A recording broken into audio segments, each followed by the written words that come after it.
So good afternoon, everybody. This is another Transportation Tuesday, and we're here at the Illinois International Port District with Clayton Harris, who's Executive Director, and John Yonan, who's Cook County Superintendent of Transportation and Highways. Now, many of you don't know that we have a port in Chicago and Cook County, so I want you, Clayton, to start out with both where we are and this facility. Yes, first of all, Madam President, thank you for being here. Thank you for coming to the Illinois International Port District. We are at one of my 3 facilities now. This facility, Lake Calumet, is about 1,600 acres. We have another 190 acres at Iroquois Landing, and this facility also encompasses Harborside International Golf Facility. So tell us, we were talking, this is a 26-foot deep channel, yes, ma'am. And it enables us to accommodate ships that are ocean going. Yes, ma'am. So the beauty of the Illinois International Port District is we are a Great Lakes port and an inland rivers port. So we get international ships coming in from Antwerp, from all points Europe, a couple of African ships that come in bringing in different cargoes and commodities, mainly steel. So we are agnostic to transportation. So because we have this wonderful, wonderful mode that people tend to forget about, like you just mentioned, we're able to bring in barges and international ships here and then transload them either directly off one of those marine transports onto trucks or rail, or into other marine transports, either into the transit sheds as they wait to be distributed out.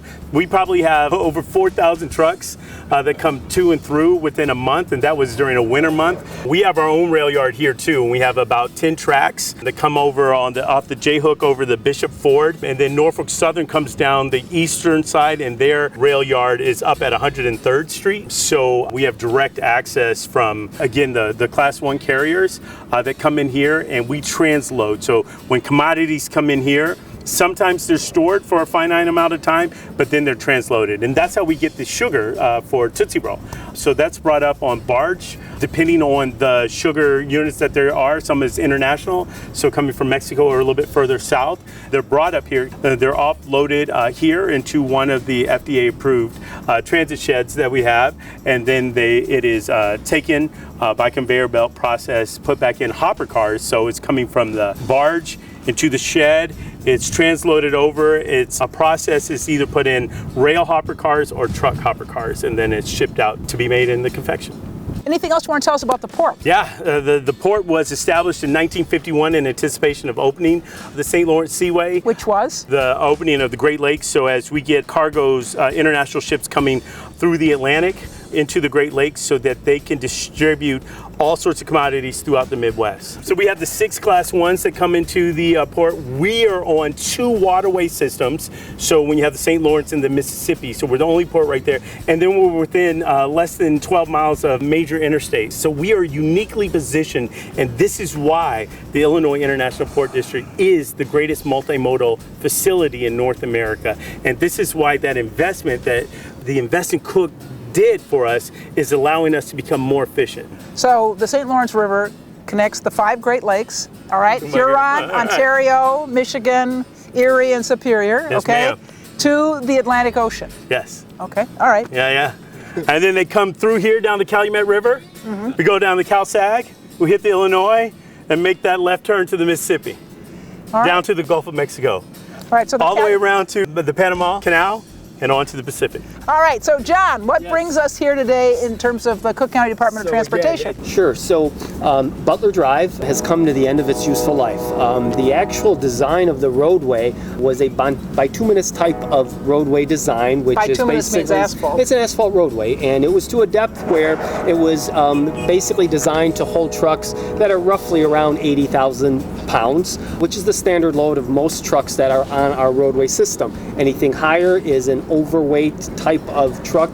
But as you can see from what Clayton had described, that a number of the operations here, those heavier trucks really took a pounding on this type of roadway, and over time it's come to the end of its useful life. As some of the pictures will show when you drive down it, not only is there ruts in the asphalt itself because the service loads have kind of gone over it to where it's all cracked up and gotten to, again, a state where it's actually rubbleized into dirt. So you drive Butler Drive and there is literally a section that looks like a dirt road. And so that part of it, again, for some of these heavier trucks, some of the equipment that's driving over it, like forklifts, the danger of those hitting some of these holes and capsizing is where it's also a danger to some of the operations here. And so the roadway does need to get reconstructed to today's design standards.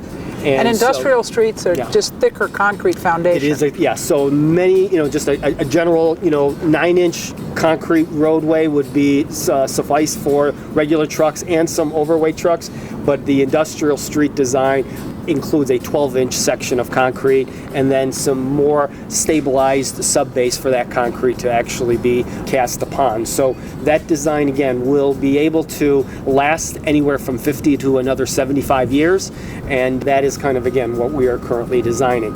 Now, one of the challenges with the roadway is that road also has to incorporate the rail.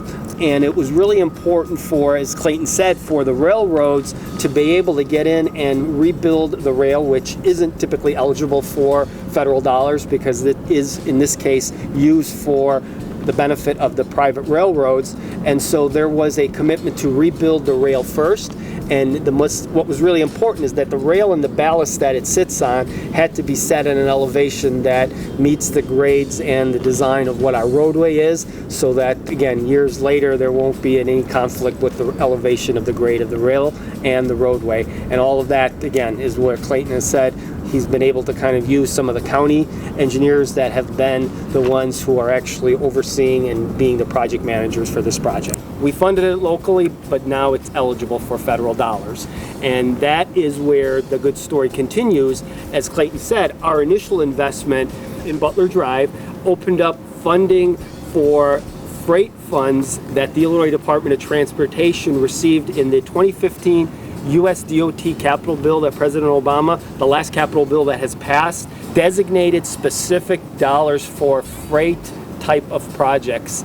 The state of Illinois then went out with a competitive program to look for freight eligible projects, and Butler Drive was awarded just under $13 million of that federal dollars passing through the state. So the incubating it with some invest in Cook dollars, Clayton's leadership to ensure that some local dollars through the city of Chicago was committed, then allowed another almost $13 million from US DOT to be able to rebuild this roadway.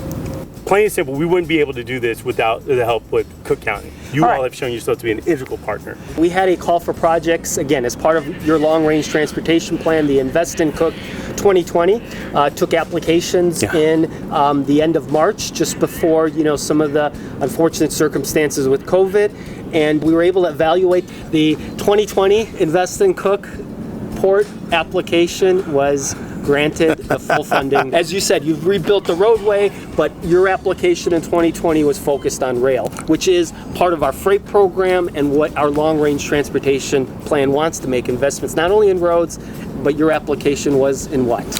We're expanding the rail yard now. So we have about 10 lines that are in there, and now what we'll be able to do is to shore up those lines, but to expand what we're able to do. With that expansion right there, we'll be able to now increase the amount of rail cars that can come in at one time, or that we can store and come in, or that can do a combination of both, so we can increase capacity again.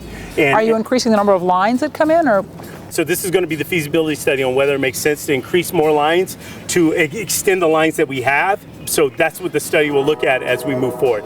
It just makes us more attractive, it makes us more efficient, and it encourages more industry to come here. The more industry that comes here, the more jobs we're producing here, and the more revenue for people to make a good living, and then that comes back into the county, the city, the state.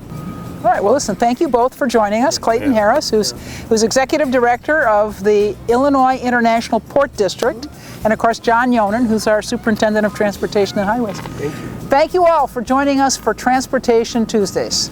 You can find out more about our transportation projects at connectingcookcounty.org. connectingcookcounty.org. Thank you.